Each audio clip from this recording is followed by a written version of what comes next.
Bonjour à tous, ça fait plaisir de vous retrouver. Aujourd'hui les amis, on est dans un nouveau format, un nouveau concept. Bravo à tous et bienvenue les entrepreneurs et les personnes ambitieuses. Donc là les amis, je vais vous parler, on va faire une petite discussion. Vous allez voir, j'ai un petit invité qui n'est pas d'ici en plus, donc il va se présenter. On va discuter tranquillement, donc ça va être une discussion. Donc c'est parti, installez-vous, posez-vous, let's go. Donc bienvenue à toi Denis. On se connaît un Bonjour. peu, Bonjour, excuse-moi, bonjour. c'est ça. Tu dis bonjour, mais d'habitude, tu dis autre chose. Ah, bon matin. Oui, C'est effectivement. ça. Bon matin. C'est ça. En fait, Demi, on se connaît à travers un réseau d'entrepreneurs. Et donc, vous allez voir qu'il est situé, pas en France, mais justement, il a une belle histoire aussi à raconter. Donc, bah voilà, n'hésite pas à te présenter. On va discuter entre entrepreneurs là pendant un petit moment aujourd'hui.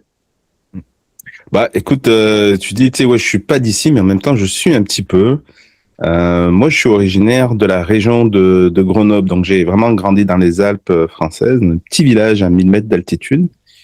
Et puis voilà, donc 20 ans de ça, j'ai pris donc la mère de mes enfants, mes deux enfants, puis on a émigré directement au Québec. Donc ça fait 20 ans qu'on est ici et qu'on vit au Québec. Maintenant, d'ailleurs, j'ai la nationalité canadienne aussi en même temps. Félicitations. Merci. Félicitations. Donc ouais, donc tu es né à Grenoble en fait. Et voilà, depuis 20 ans maintenant, tu habites au Québec, donc au Canada. Et Mhm. c'est quoi alors la différence, les principales différences avec la France? Bon, déjà, j'imagine évidemment la température. Bon, alors, je vais enlever quand même un petit doute quand même là-dessus. Moi, j'avais subi un stage préparatoire parce que dans le village où j'habitais, comme je disais, dans les Alpes, on avait l'habitude d'avoir un début d'hiver, mettons fin novembre, mi-novembre, fin novembre, puis qui se perdure donc jusqu'au mois de mars. Donc, j'étais comme entraîné. Donc, je vais pas parler forcément de la température. Par contre, ce dont je vais parler, peut-être qui est vraiment différent, c'est l'espace. On parle beaucoup de distance, hein, mais c'est surtout de l'espace parce qu'on respire vraiment. C'est chaque fois qu'on vient faire un petit tour en France, on a l'impression d'être agglutinés les uns sur les autres. Et ici, on voit vraiment qu'on a vraiment de l'espace. C'est vraiment ça. Canada, c'est combien de population déjà? C'est une très bonne question. Est-ce que tu en as une autre? Attends, t'inquiète pas, on va chercher ça alors en 2 secondes. Attends. 41 millions. Ok, 41 millions d'habitants. Ah, donc c'est pas mal, hein, c'est pas mal. Bon, la France, c'est Ouais, 67, 38 millions en général ouais. au Puis, recensement. puis si Donc, tu regardes la superficie du Canada versus la superficie de la France, tu comprendras pourquoi je te dis que j'ai ouais, c'est bien l'impression plus d'être. grand, ouais. Ouais, ouais. Puis c'est vraiment bien plus grand. Ah ouais, c'est clair, hein.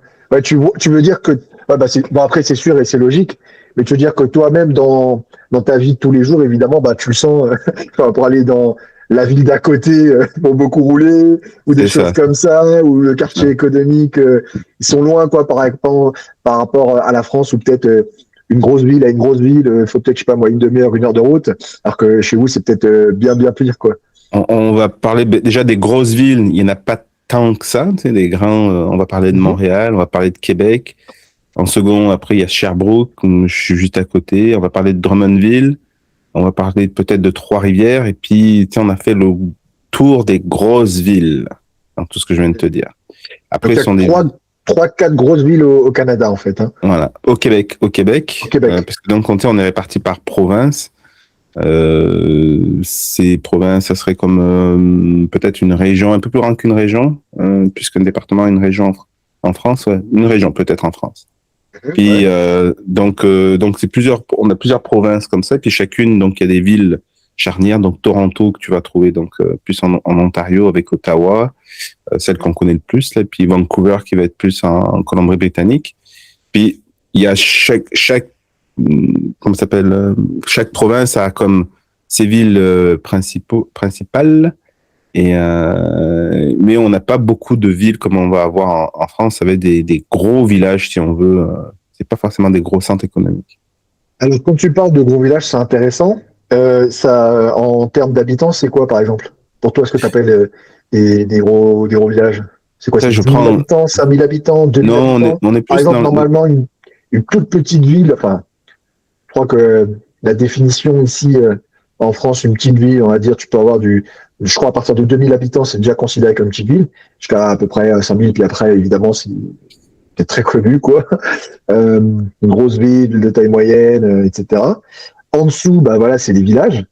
Et ouais, du coup, ce que tu appelles toi, de ton côté, au Canada, au Québec, c'est quoi? C'est plutôt 2000, 5000, 10 000 plus? Une ville moyenne, puis tu vois, je prends vraiment l'exemple d'une que je connais assez bien.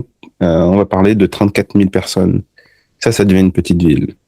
Quand tu es autour de 2000 habitants, ça reste encore le version un peu village, mettons. Puis ça va s'expliquer surtout par les services qui vont être fournis. Puis quand tu me parlais encore une fois de différence, et puis quand je te parle d'espace, en France, on va avoir beaucoup le côté donc village, puis tu vas avoir quasiment tous les services sur place, une épicerie, une boulangerie, des trucs comme ça. Là, nous, à 2000 personnes, il peut y avoir une petite épicerie, là, genre casino, un petit casino. Si je me rappelle bien, c'est ça, ouais, une grosseur d'un casino, mettons, là. Et parce que les gens vont se déplacer plus facilement en voiture. Tu sais, une demi-heure de route, c'est demi-heure, trois quarts d'heure, voire une heure de route, c'est pas grand-chose. Moi, j'ai fait pendant un moment donné de ma vie, donc je suis reparti aux études justement. Puis on en reparlera plus tard là, mais en allant aux études, j'avais des cours du soir où je partais donc à Montréal, qui était à 1 heure et demie de chez moi. Donc je finissais le travail, je prenais la voiture 1 heure et demie pour me rendre jusqu'à l'université au HEC à Montréal. Je prenais mon cours, puis le soir je revenais après 1 heure et demie de route pour revenir jusqu'à chez moi. Puis c'était comme, je veux dire, comme normal. Puis je dis 1 heure et demie de route, c'est roulé. Il n'y a pas de trafic. Autoroute, ligne droite, un truc comme ça, c'est ça? Voilà, c'est ça. À J'embarquais. 130, Voilà. Ouais, là aussi, ça c'est fascinant d'ailleurs. Ça c'est fascinant. Tu parles de 130 km/h. Quelqu'un qui va rouler à 130 km/h sur l'autoroute ici, c'est un fou. ah, ok. C'est plus 100, 110, c'est On est à 100. 120, 119 exactement. On ne devrait pas dépasser le 119. Ok, On pose à se faire arrêter par la police, prendre une ticket. Mais ok. 118, 119, c'est là où tu vas voir les gens les plus téméraires qui vont rouler à cette En fait, vitesse. vous avez une limitation à 120, c'est ça? En fait, techniquement parlant, on a une limitation à 100 km/h. Ah, Mais ouais, sur mais l'autoroute, c'est non. 100 km. Ouais, Attends, sur mais les autoroutes, vous avez une limitation à 100? ouais. Et puis c'est toléré à 118, 119. C'est toléré. Attends. Vous avez une limitation à 100, mais c'est toléré à 118. C'est pas Ouais. mal, ça. Ah ouais, ouais. Donc, en fait, Bah vous oui, avez une mais limitation à 118, quoi, en fait. En fait, dans les faits, c'est ça, quoi. il faut pas le dire. Salaire net, salaire brut, quoi. Ok. C'est marrant, ça, d'accord. Puis par contre, c'est sûr que tu vois, moi, ça fait 20 ans que je suis ici. Chaque fois que je reviens en France et puis que je vois les gens qui roulent sur l'autoroute, je vous trouve très, très, très téméraire, je te dirais. Ça fait bizarre. Puis, je te parle pas quand je vais de temps en temps aussi en Martinique, parce que je suis originaire de Martinique. En Moi, Martinique, là, bravo. Vous êtes vraiment fou. c'est vraiment un moment plus que j'y étais plus, mais pourquoi t'avais vu quoi en Martinique qui t'avait choqué? Ah bah écoute, la première fois que j'ai amené mes filles en Martinique, elles ont été traumatisées de voir les gars qui sont sur les gros VMAX, les grosses Ok. motos à 3-4 sur la moto sans casque qui passent entre les voitures. Elles ont été traumatisées, mes filles.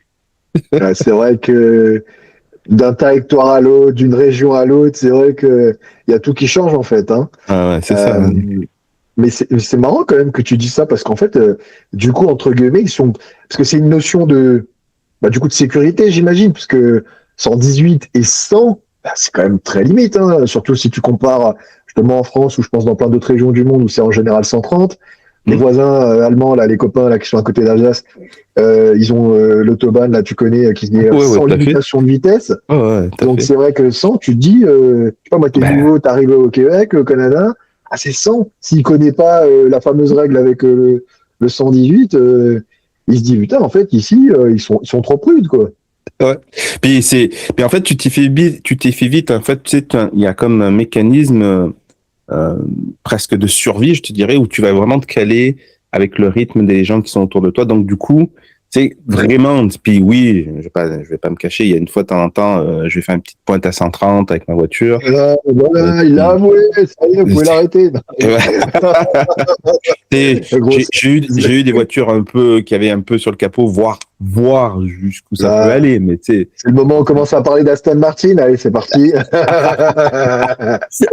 Mais tu sais, globalement, tu comprends, vu les distances aussi, il y a vraiment comme une notion qui est un peu bizarre, tu sais, le fait que des distances, tu sais, de faire un 4 à 6 heures de route, il y a rien là, c'est normal. Donc tu te mets sur le cruise avec ta voiture, donc t'es le cruise, je sais plus comment on appelle ça en français, mais donc tu cales ta vitesse à 120 km/h, ton moteur, ton gros V8. Parle du régulateur de vitesse. Le régulateur de vitesse, merci. Donc T'inquiète, je suis là. tu vas mettre ton gros V6 ou ton gros V8 va comme ronronner là-dessus, puis ça va être assez reposant comme voyage, quoi, je te dirais. Parce que la distance est longue. D'ailleurs, quand tu parles de ça, c'est intéressant parce que en France, je sais que, en tout cas, là où je suis à Alsace, Strasbourg, globalement, les transports en commun sont très très développés, ce qui est top, ce qui fait que, franchement, il y a même certains endroits où tu peux passer de la voiture, ça va pas vraiment être problématique.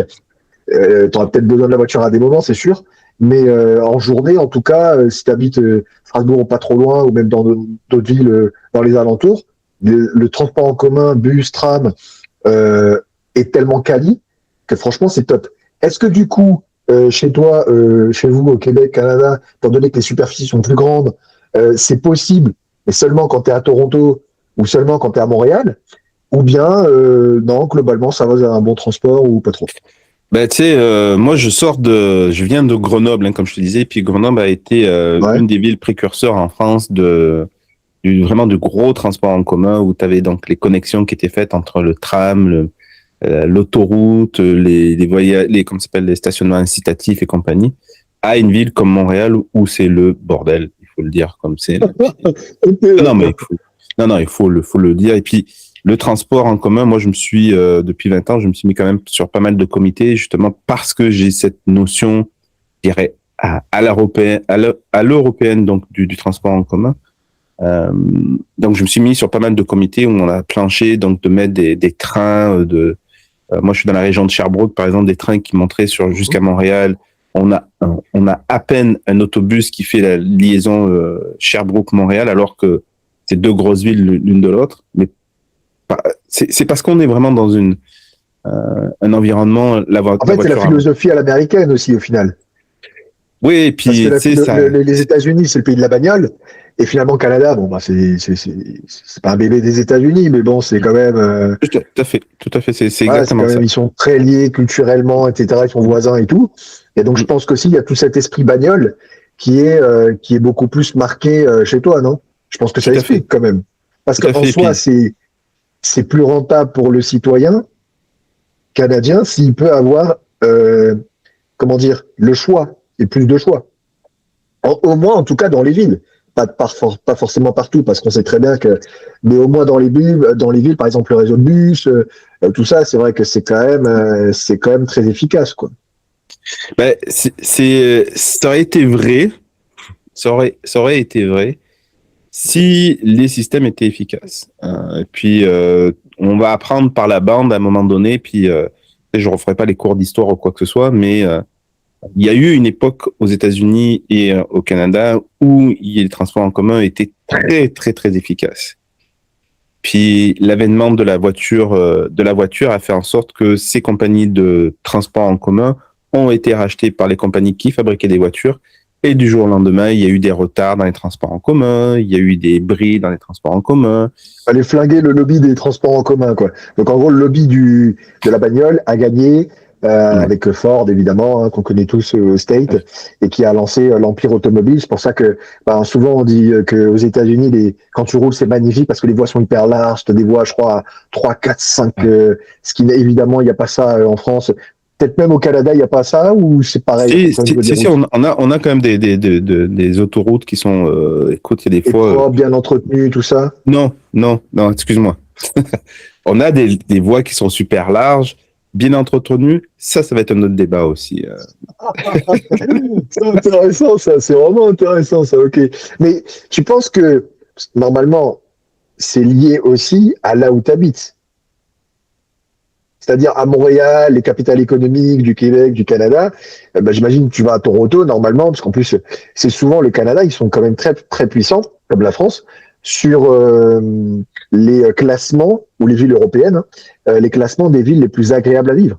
Tu vois, moi, quand je regarde ça, tu sais, à chaque fois, tu as marqué Montréal, Toronto, ont été dans les 10 villes les plus agréables à vivre, citées par tel classement, telle étude, etc.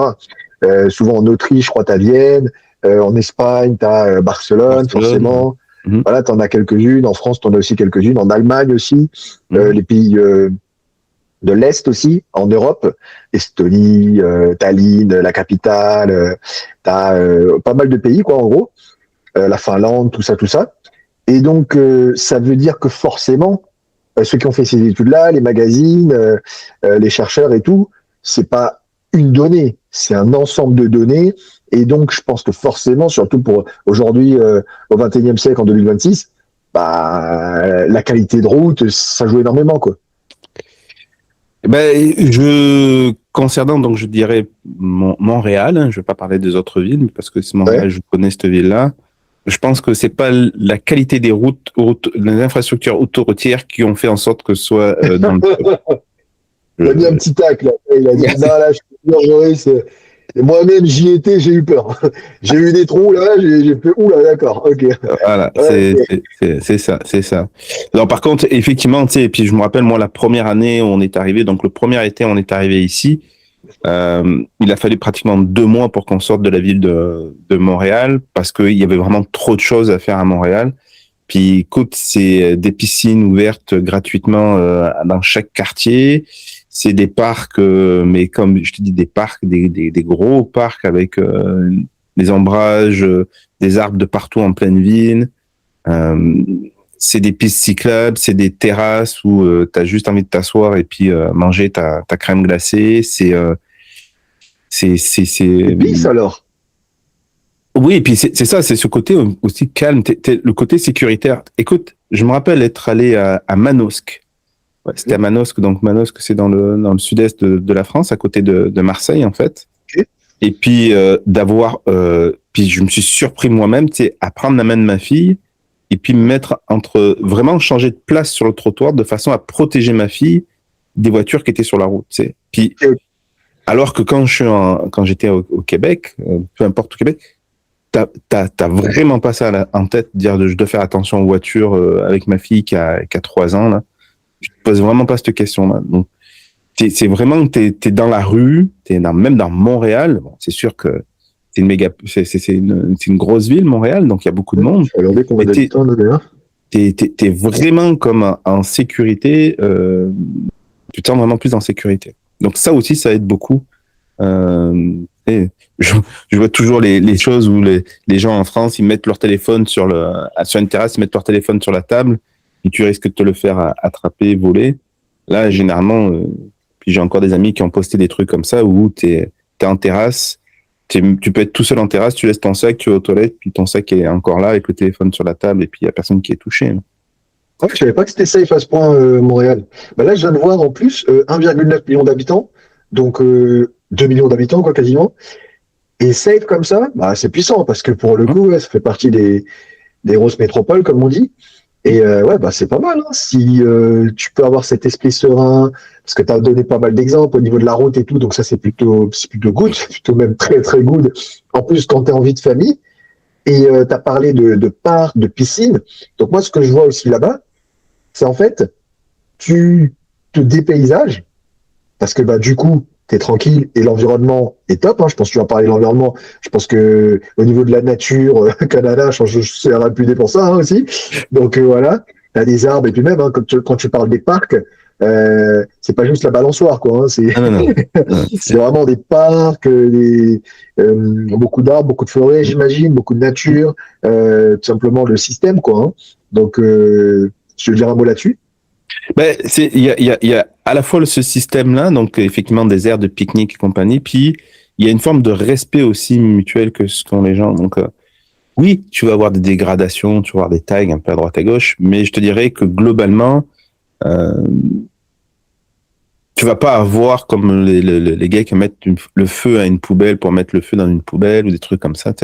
Il y a vraiment comme un respect du mobilier urbain et les gens s'en servent vraiment beaucoup aussi. Écoute, tu serais surpris de voir une police ici à Montréal, tu serais surpris de voir une police à Montréal, comment ils réagissent. C'est vraiment comme les interactions avec les gens, c'est comme attends, on est où là? On est où? Ouais. Ah ouais, C'est quoi, c'est... Bonjour, Joris, je vous arrête. Pour contrôle des papiers. Mais non, contrôle de papier, ça existe pas le contrôle de papier. Ouais. À moins qu'il y ait vraiment comme une suspicion. Non, mais tu sais, je me vois toujours donc en France où tu dois te balader avec tes papiers absolument sur toi parce que tu peux avoir un contrôle à n'importe quel moment. Là, ici, oui, tu peux être contrôlé mais c'est pas dans cette notion d'état d'esprit. Contrôle d'identité à chaque coin de rue et compagnie. Il faut vraiment que tu c'est sois... plus safe. Et donc, vu que c'est plus safe, la police, du coup, au Canada, agit différemment, en fait. C'est ce que tu dis. Hein. Tout à fait. En gros, le contrôle, c'est parce qu'ils ont des raisons. Mais sinon, en gros, il n'y a pas de raison qu'on te contrôle, quoi. Voilà. Disons que j'imagine un policier qui aurait fait un stage à Marseille. Je suis pas sûr qu'il revienne. Je suis pas sûr qu'il revienne aussi serein que comme il est parti. Ou il influencerait peut-être un peu, mais par une sorte de flegmatisme. Mais tu sais, il y a quand même un espèce de respect aussi qui est là, qui est pas de. Il y a pas de... Tu te fais arrêter, je te dirais pratiquement, tu as fait un excès de vitesse. Bah oui, j'ai fait un excès de vitesse, là, garde. D'ailleurs, c'est intéressant que tu parles de ça parce que de toute façon, Canada, tu me diras, mais moi, ça me fait penser quand même, c'est assez multiculturel aussi. T'as pas mal de Ricains, t'as pas mal, du coup, de Français aussi. Et tout ça fait un mélange des cultures. On a des réfugiés américains, oui, effectivement. Des réfugiés américains. Non, j'exagère. C'est pas mal, celle-là. Mais du coup, ouais, je vois ce que tu veux dire un peu. Mais du coup, ouais, c'est vrai que c'est justement ce mélange qui crée le fait du respect des autres, en fait. Parce que c'est vrai que quand tu commences à comprendre aussi, par exemple, toi, quand t'as déménagé de Grenoble pour aller au Canada, t'étais nouveau là-bas, ils te connaissaient pas et tout. Et finalement, ça s'est bien passé. Tu vois, peut-être il t'a fallu 6 mois, 1 an, 2 ans pour t'acclimater, mais après, un petit peu plus. C'est là où c'est encore drôle. Puis, tu sais, ça explique aussi un petit peu mon parcours. Autant il y a des choses qui vont être faciles au niveau de l'adaptabilité. Donc, on va parler de la langue.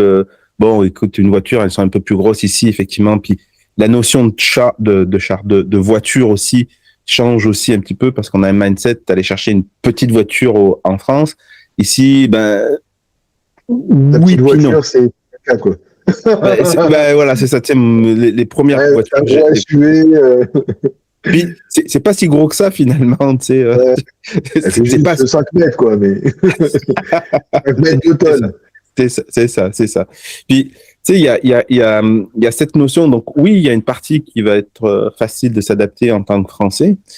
Et en même temps, moi, encore une fois, ça fait 20 ans que je suis ici, il y a encore des mots du langage de tous les jours que je suis obligé de revalider avec la personne avec qui je suis en face de moi parce que la signification peut être différente. Ce qui amène des quiproquos. J'en ai un qui est vraiment hallucinant parce que j'étais avec une amie qui me dit, moi, je suis pas ennuyeuse. Je dis, mais non, t'es pas ennuyeuse. Non, mais je suis bien avec toi, je m'ennuie pas, tu sais, compagnie. Non, mais moi, je suis pas ennuyeuse. Puis, tu sais, il y a un moment donné, elle insistait, puis à un moment donné, dans une phrase, ça ne fonctionnait pas. Dans la phrase, ça ne fonctionnait pas. Je dis, bon, là, il faut que tu m'expliques, là. Qu'est-ce que tu veux dire par ennuyeuse? Je m'ennuie pas de mes enfants quand ils sont pas là. Ah, ok. Qui n'avait rien à voir avec... Ok, je vois. En gros, pour la traduction, elle aime quand ses enfants sont pas là. Oui, puis non, mais je veux dire, elle est pas ennuyeuse. En fait. Quand quelqu'un n'est pas là, elle ne s'ennuie pas du fait qu'elle soit pas là. Alors ça. Moi, tu sais, dans mon c'est compliqué pour dire un truc simple. Ouais, mais c'est là justement, tu sais, un exemple parfait, mais celui-là, maintenant, on commence à le connaître de plus en plus en France, mais un Québécois qui va dire que c'est écœurant, ça, c'était vraiment écœurant. Tu dis quoi, c'était pas bon à manger ou quoi? Non, non, écœurant, c'était que c'était comme waouh, c'était le Le must du contraire, must. en fait. Ouais, c'est Ok, le contraire. ok, ouais. Ça, c'est pas Et, mal. C'est... Tu fais tu sais, une blague à un Français comme ça, tu lui dis, ah, tiens, c'était écœurant. je t'ai préparé des crêpes. Ah, c'était Eh, c'est écœurant. écœurant, t'entends que... Ouais, c'est ça. Ah ouais? C'était écœurant. Mais t'as pas aimé? Ah si, c'est écœurant. Mais t'as pas aimé? Ah si, c'est génial. Je lui ai C'est fait un ça. petit coup. Ça se trouve, ils t'ont fait stresser comme ça au début, tu sais, ils se sont dit, on va rigoler un peu avec lui, là. Il a l'air d'être marrant, l'entier, là, le Martinique, on va lui montrer un peu. C'est exactement ça. Et puis, tu sais, c'est comme, puis dans le monde des affaires en plus. Donc, tu sais, il y a des fois, il faut vraiment comme recadrer. Euh, Mais t'as il faut raison que recadrer. pour le coup, c'est vrai que la signification des mots est ultra importante. Hum, En neurosciences, en coaching, en accompagnement, c'est vrai que je fais aussi très attention plutôt à l'importance des mots, évidemment, que le coaché, la personne va utiliser, parce que c'est vrai que si tu as l'habitude, tu prends une cliente à moi, par exemple, ou un client, un entrepreneur qui a l'habitude d'utiliser des mots péjoratifs pour lui, bah, c'est compliqué parce qu'en fait, ça veut dire qu'elle l'utilise à chaque fois dans son conditionnement, elle est conditionnée comme ça. Et donc, en fait, elle se tire chaque matin, chaque midi, chaque soir des balles dans le pied.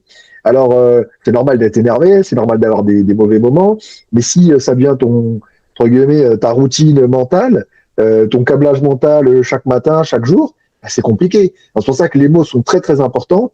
Et plus en plus tu vas répéter ces mots, plus tu vas penser de telle ou telle façon, ah ouais, c'est pas bon du tout pour toi. Donc, signification des mots importante, le vocabulaire est important, et évidemment, surtout quand on parle de soi, vaut mieux savoir la définition, parce que sur ton exemple avec écœurant, nous, évidemment, puisqu'on parle français, on est né en France, donc on se dit, ok, écœurant, pas bon, hum. mais du coup, chez les Québécois, ils ont mélangé le truc, quoi. Hein? Donc du coup, là, tu dis, ok, ça va, c'est bizarre, mais ça va. On sait pas pourquoi ils ont fait cette dinguerie, mais on voit ce qu'il va dire. C'est ça, quoi. Mais c'est vrai que Puis, sinon, tu te dis, pourquoi, quoi. puis, en même temps, tu sais, quand tu vas un petit peu plus en profondeur, il y a des vieux mots français qui sont encore utilisés ici et qui ont tout leur sens. Euh, je te donne un exemple, mais là, puis j'en ai pas d'autres qui me viennent à l'esprit, mais celui-ci me vient particulièrement. Mais quand on va parler de sa copine, on va parler de sa blonde. C'est ma blonde. C'est ma blonde, Ouais, même c'est si ma elle est blonde. brune. Ouais, même si elle est brune, c'est ma blonde. C'est ma Ok. copine, ma femme éventuellement, tu sais. Et tu sais, on dit, bah, ça, c'est une expression québécoise. Sauf que cette expression-là, tu la connais déjà depuis plus longtemps que ça, en fait. Et tu l'as même chantée. Ah ouais? Ouais. Tous les Français connaissent cette expression de ma blonde, là, mais personne n'y fait attention parce que c'est comme pris dans le langage tellement courant. Parce qu'il y a une Ok. chanson qui vient avec ça, là. Auprès de ma blonde qui fait bon, fait bon, fait bon. Je connais cette chanson. Auprès de ma Pas, blonde qui fait pas bon dans. trop. Je t'avoue, pas trop. Non, tu connais pas. Ah, Pas trop, non, ça me dit rien. ben, il y a une chanson française qui parle de Auprès de Ok. ma blonde C'était qui qui fait le bien chanteur? dormir. Ben, c'était une vieille cantine française, en fait. Ouais, qui est sorti quand à peu près? Putain, cantine, mais non, c'est une cantine qui parle du Moyen-Âge, un truc comme ça, en fait. Ah, ouais, ouais. Ah, Et, attends, qui est sorti au Moyen-Âge? ouais, et puis quand je chantais Ah encore, oui, d'accord. moi, je l'ai chanté quand j'étais petit, hein, donc peut-être que Ah je suis non, trop non. vieux, c'est ça que tu veux dire? Ah, c'est ça que tu es en train de dire? Non, pas du tout. Pas du tout. Moi, tu me parles pas d'âge, tu connais. Non, non, absolument pas. Non, non, mais moi, c'est vrai que je l'ai pas entendu, mais du coup, ouais, t'as raison. En fait, du coup, il se faut un peu approprier l'expression, quoi. Ouais, ben, en fait, non, c'est parce que il y a quand même quelque chose d'historique aussi, c'est qu'il y a des choses, puis je ne veux pas refaire toute l'histoire du Québec, mais grosso modo, à un moment donné, donc quand les Français sont partis du Québec, d'où sur les plaques qui a marqué, je me souviens, les Français, tous les nobles sont repartis en France. Quand les Anglais sont arrivés, ils ont laissé en fait que les métayers et puis les paysans sur place, parce qu'ils n'avaient pas le moyen de se payer un billet pour revenir en France. Mais ils ont gardé le vieux français. Et c'est une langue qui a pas tant évolué que ça par rapport à en France. Donc, on a encore de vieilles expressions. Et ce qui est fait très, très, très intéressant, c'est que ces vieux langages-là, puisque tu es aussi antillais, on les retrouve dans le créole français aussi. Et quand on dit qu'il fait froid en créole, on dit qu'il fait fret, fret. C'est ça.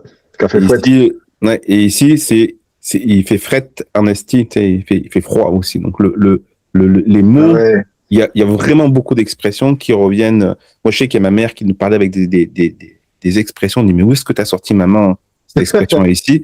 Puis ici, tu la retrouves. En camaille en bois. Genre, tu sais. En camaille en bois. Mais il y a vraiment beaucoup d'expressions de vieux mots français qu'on retrouve dans la langue québécoise et qu'on retrouve aussi aux Antilles. Donc, il y a aussi un lien qui est très intéressant là-dedans. De toute façon, alors d'ailleurs, tiens, ouais, je voulais poser cette question aussi, ça c'est intéressant. C'est quoi la différence entre Québec et Canada? Le Canada, c'est le pays. Le Québec, c'est une province du Canada. Ok, mais c'est surtout là on parle français, non? Oui, c'est la région qui est la plus francophone, ouais, effectivement. Ouais, c'est ça. Donc ouais, non, ouais. Et historiquement parlant, le Québec, c'est le Canada. Ah oui? Ouais. Historiquement parlant, le Québec, c'est le Canada. Puis après, c'est devenu donc tout le reste du Canada qu'on connaît maintenant, mais à la base, le Québec, c'était le Canada. Et après, ça c'est. Voilà. Ah, ça c'est intéressant ça. C'est bien, je vois que tu t'intéresses bien aussi à l'histoire du coup du Canada, de ton pays et tout, ça c'est important, c'est important. C'est lié aussi à ton activité pro ou c'est parce que c'est par passion, t'aimes ça aussi? Moi, je suis une personne de très hétéroclite et de la même façon que je m'intéresse beaucoup à la signification des mots, de par mon métier de coach en PNL, donc en programmation neurolinguistique, je m'intéresse aussi à l'environnement dans lequel on est.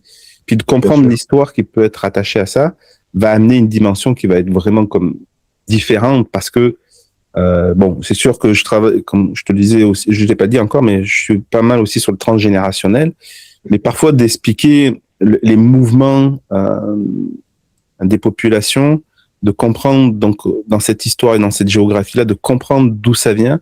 Et on comprend mieux maintenant après certains comportements. On comprend mieux pourquoi on est peut-être. Écoute, moi, je suis venu jour 1, je suis venu ici au Québec, je me suis senti vraiment chez moi. Tu sais, comme tu sais, avec une grande respire là de enfin, tu sais, je me retrouve dans l'endroit. Et pourquoi, tu sais, alors que, tu sais, j'ai la peau noire, je suis peut-être plus antillais, mais il fait froid ici, on n'en peut plus, mais il y a quand même quelque chose qui me rattachait à ça. Donc après, tu sais, tu peux chercher dans les origines tout ce qui va avec ça, et puis tu vas apprendre petit à petit par la bande que, à un moment donné, donc au moment des esclavages, le Québec était quand même une région de réfugiés euh, d'esclaves, bien qu'il y ait eu un petit peu d'esclavage ici. Il y a le lien qu'il y a entre les noms français qu'il y a ici, on les retrouve dans les Antilles aussi, donc on est plus que des cousins. C'est comme, c'est hallucinant. Non, c'est clair et c'est sûr. Et tu as raison aussi, ça c'est toujours important, hein. C'est comme en coaching, c'est de chercher l'originel de la cause du problème, surtout où, là dans ton cas par exemple, pour revenir sur ton exemple, c'était pas un problème, mais comprendre pourquoi je me sens si bien ici, alors que logiquement, entre guillemets, bah, je suis né, comme tu as dit, Grenoble, j'ai grandi à Grenoble, je parle français, pourquoi m'expatrier, je sais pas, enfin, déménager du coup, parce avant Immigré. c'est ça, immigré. Avant off, tu m'as dit que justement expatrié, c'était différent par rapport à ce que beaucoup de gens racontent sur le net. Tu pourras revenir dessus juste après. Et ouais, en fait, je me sens si bien. Et donc, en effet, chercher l'origine de la cause. Et donc, bah, si tu trouves pas forcément une cause bah, dans ta vie, parce que bah, globalement, il n'y a pas de cause, du coup, transgénérationnel, où là, du coup, on va parler bah, justement bah, des descendants, en fait, hein, c'est-à-dire papa, grand-papa, grand-maman, et puis au-delà encore, et trouver une sorte de trace de le fil conducteur. Et là, ah oui, bah, ok, je comprends. C'est vrai que peut-être dans le sang, bah, il y a peut-être à X génération des gens, et du coup, ce qui fait que, ok, quand je reviens là, j'ai un alignement et je comprends pourquoi. Voilà, même si il fait café fouette. Café fouette. Café fouette.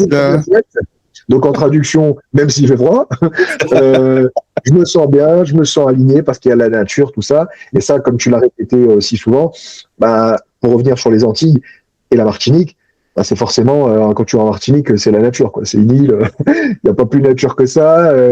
Donc c'est aussi ça que tu retrouves, en fait, mine de rien, quand tu, en version évidemment diminuée, mais c'est ça aussi que tu retrouves en partie. Puis l'espace aussi, puis pour avoir vécu un petit peu en Martinique, d'avoir fait le test, tu vois, le côté insulaire, moi, ne me convient pas du tout. Je vois que ce sont les espaces, les grands espaces qui me conviennent.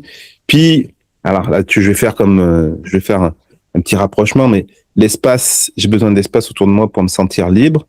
Puis tu vas entendre dans ma voix, dans toutes les expressions que je vais avoir, il y a beaucoup le terme de liberté, de pouvoir s'épanouir, de grandir et compagnie, qui sont étroitement liés à mon énéatype, puisque je travaille beaucoup avec les énéagrammes aussi.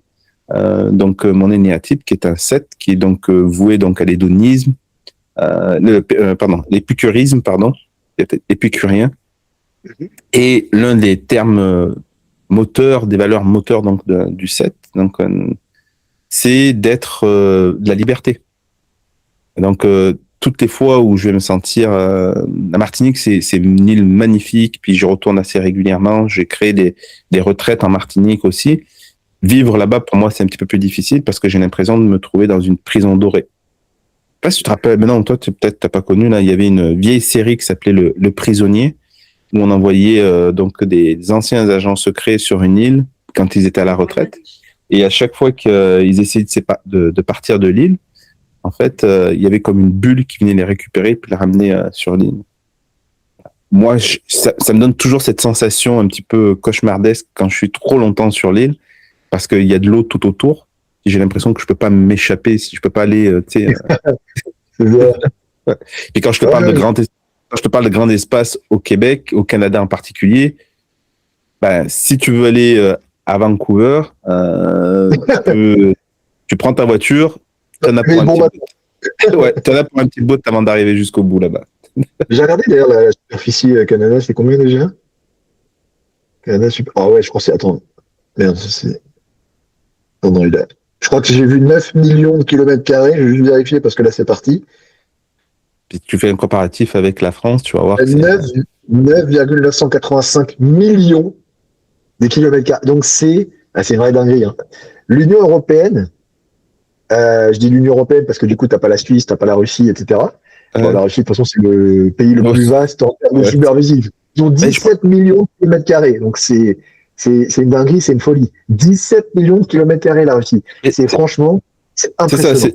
C'est ça, le Canada est le deuxième pays le plus grand au monde. Puis tu sais, sur nos cartes qu'on a tous, là, on voit toujours les États-Unis comme hyper grands là par rapport au Canada, mais en fait, les États-Unis, ils sont ben en dessous du Canada en termes de superficie. C'est beaucoup parce que les États-Unis est géant aussi. Hein. Non, c'est pas si grand que ça parce que la façon dont est fait la map, j'ai l'impression que c'est grand. Quand tu tapes États-Unis superficie, je vais taper. Je sais que États-Unis, c'est aussi 9 millions. Donc je pense que ça doit pas se jouer beaucoup. Ah merde. Ah ouais. C'est quoi ça? Ah, t'as figé.